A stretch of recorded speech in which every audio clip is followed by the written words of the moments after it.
आपकी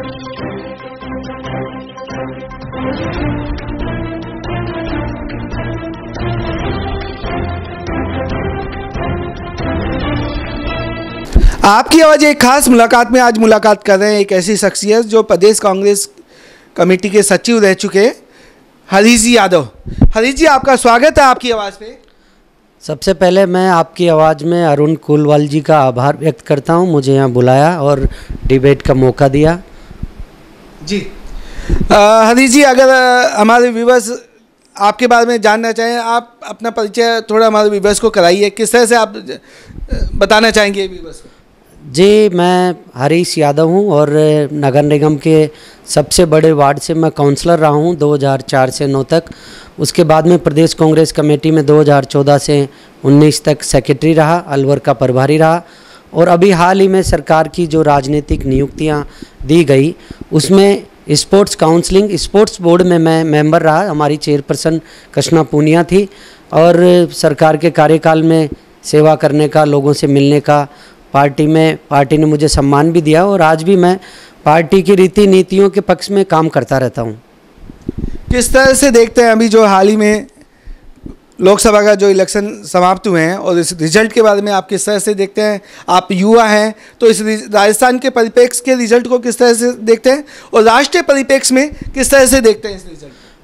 जी, मैं राजस्थान और राष्ट्रीय, क्योंकि अभी हमारे जो राहुल गांधी है वो ब्रिलियंट मैन है और उन्होंने जो पदयात्रा की कश्मीर से कन्याकुमारी की, उसका हमें निष्कर्ष मिला। जो भारतीय जनता पार्टी कहती थी कि हम देश को कांग्रेस से मुक्त कर देंगे, लेकिन मैं कहता हूं भाजपा कांग्रेस युक्त हो गई है, क्योंकि उन्होंने हमारे जो चाहे ईडी, सीबीआई आदि का प्रेशर देके हमारे कई लीडर्स को तोड़कर उन्होंने अपनी तरफ ले गए, उनको टिकट दिए। तो जब एक तरफ पार्टी ये कह रही थी भारतीय जनता पार्टी कि कांग्रेस के खिलाफ हैं और कांग्रेसियों के खिलाफ जो लोग थे उनको कांग्रेसियों की लेने की जरूरत कहाँ पड़ गई थी, जब उनके पास लीडरशिप की कमी थी भारतीय जनता पार्टी की, तभी तो उन्होंने कांग्रेस के नेताओं को अपनी तरफ बुलाया। लेकिन इसके बावजूद भी सत्य परेशान हो सकता है, पराजित नहीं हो सकता। अरुण जी, मैं आपको निवेदन करूं, जो लोग कहते थे कि राजस्थान में 1-2 सीटों में कांग्रेस सिमट जाएगी, 11 सीटें हमारी 11 सीट जो है पार्लियामेंट की वो कांग्रेस ने इंडियन अलायंस में जीती और मुंह तोड़ जवाब दिया। एक जयपुर ग्रामीण सीट तो हमारी लगभग 1600 वोटों से, वो भी हमारे लगभग 5200 वोट जो पोस्टल बैलेट थे और गवर्नमेंट एम्प्लॉयज़ के वोट थे, सीनियर सिटीजन्स के जो वोट थे, उनको उन्होंने खारिज किया। कुल मिलाकर जानबूझकर जयपुर ग्रामीण की सीट हराई गई और आज मैं देख रहा हूं कि कांग्रेस बहुत अच्छे उठाव पर है। कांग्रेस को संघर्ष करना पड़ रहा है। कांग्रेस धर्मनिरपेक्ष पार्टी है, ये केवल एक रिलीजन के नाम पर जनता को बेवकूफ़ बनाकर ठगने का काम नहीं करती है। आपने कहा 11 सीटें एक बहुत बड़ा अचीवमेंट है कि राजस्थान से जो उम्मीद नहीं थी, शायद बहुत सारे कांग्रेसियों को भी उम्मीद नहीं थी कि 11 सीटें आ जाएगी राजस्थान में कांग्रेस और अलायंस की, बड़ी बात है। और एक 10 साल के एक गैप के बाद एक 11 सीटें इस अचीवमेंट पे आना अच्छी बात है, लेकिन और भी कुछ हासिल किया जा सकता था या इससे आप संतुष्ट हैं? जी देखिए, मैं आपको निवेदन करूं कि जो हमारे विधानसभा के इलेक्शन हुए 2023 में, उसमें चूँकि मैं कांग्रेस का एक कार्यकर्ता हूं, आम मतदाता हूं, हमारी जो सीनियर लीडरशिप है, सीनियर लीडरशिप अगर और भी अच्छी तरीके से जो टिकट बांटती और हमारे गहलोत साहब और पायलट साहब ये दोनों मिलकर अच्छी तरह काम करते तो मैं समझता हूँ सत्ता हमारी होती। लोग कहते हैं, मैंने सुना है, ओपिनियन है, क्योंकि गहलोत साहब सीनियर लीडर थे और थोड़ा आशीर्वाद हमारे युवा नेता पर रखते, उनको भी मौका मिलना चाहिए था। चूँकि पूरे 5 साल तक आप चीफ मिनिस्टर रहे, उसके बाद में मैं एक बात कहना चाह रहा हूँ, आला कमान ने, सोनिया गांधी जी ने, राहुल जी ने आपको निमंत्रण दिया कि आप राष्ट्रीय अध्यक्ष बने। ऐसी बड़ी बात को आपने ठोकर मार दी केवल एक राजस्थान को देखने के लिए।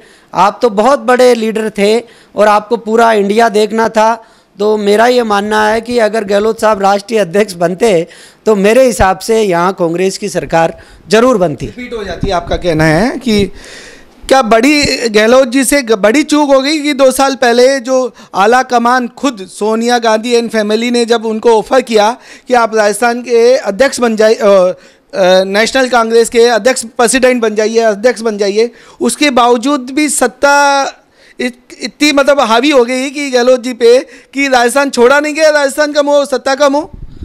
हमारे सीनियर नेता है, मैं उनका बहुत सम्मान करता हूँ, लेकिन फिर भी आप 2-3 बार चीफ मिनिस्टर रह लिए, इतने पदों पर रह चुके, तो कम से कम आला कमान का कहना तो आपको मानना चाहिए था, आपको राष्ट्रीय अध्यक्ष बनना चाहिए था।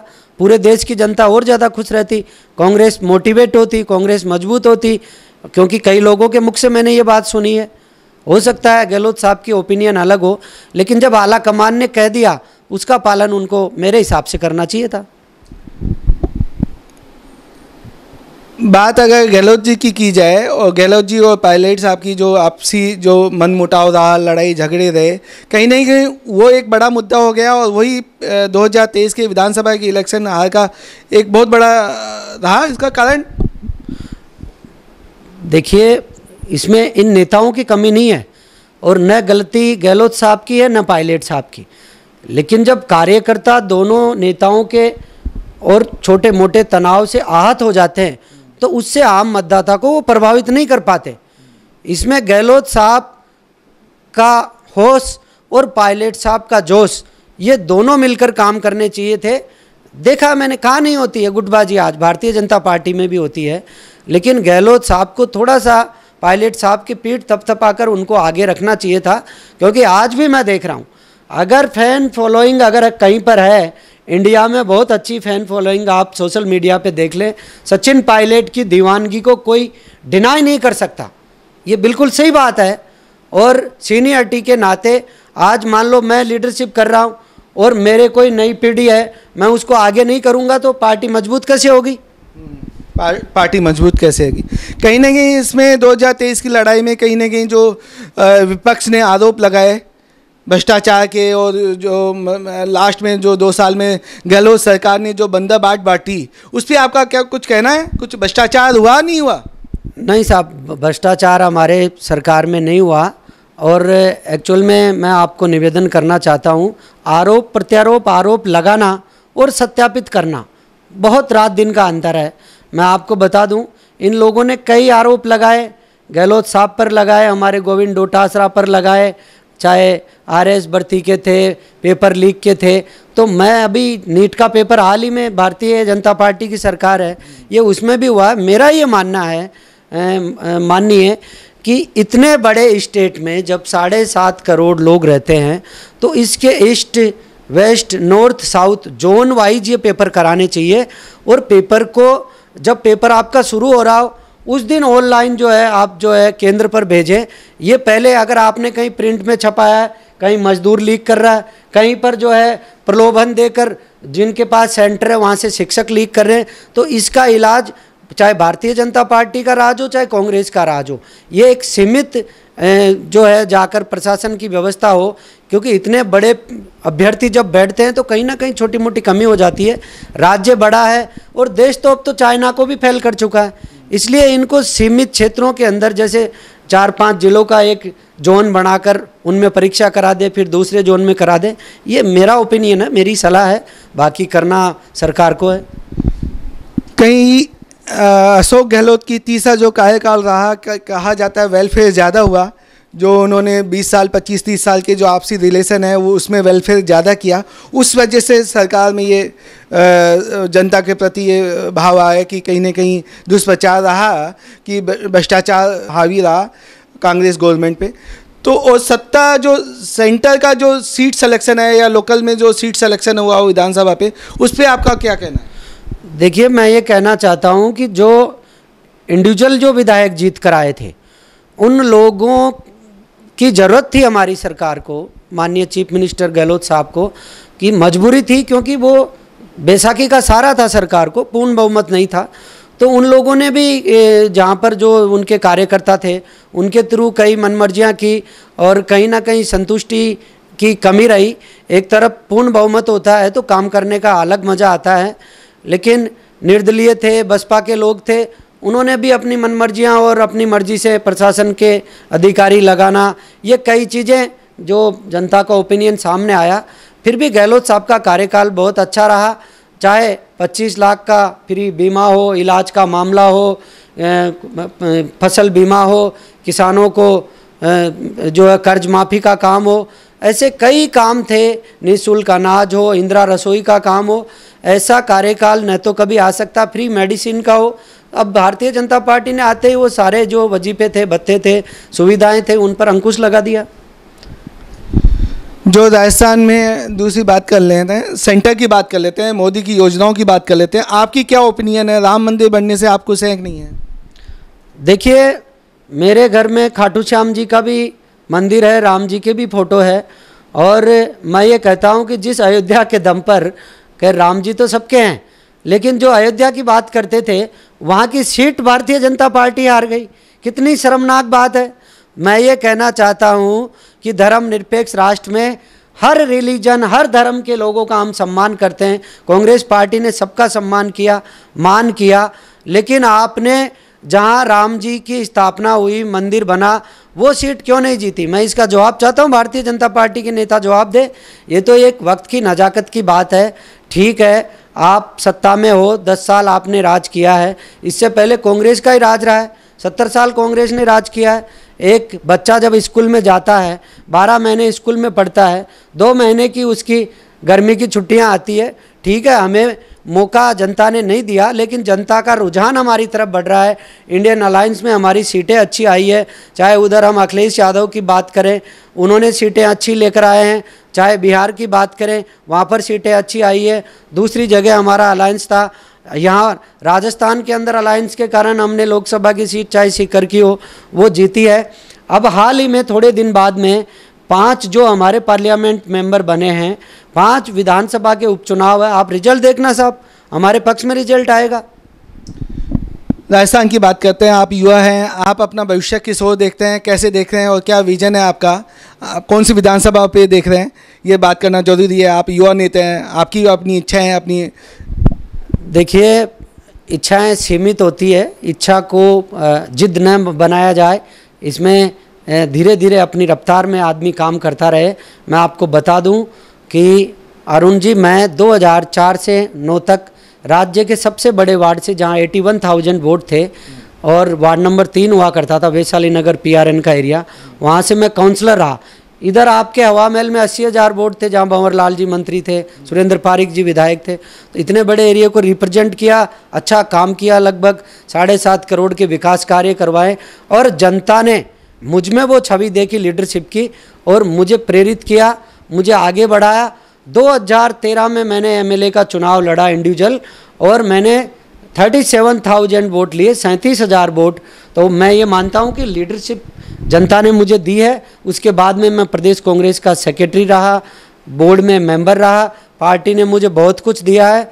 मेरी ज़्यादा अभिलाषा नहीं है, आगे 50 सीटें इंक्रीमेंट होगी डिलिमिटेशन में, कहीं ना कहीं मौका मिला तो पार्टी मुझे अगर टिकट देगी तो मैं चुनाव लड़ने की अभिलाषा रखता हूं।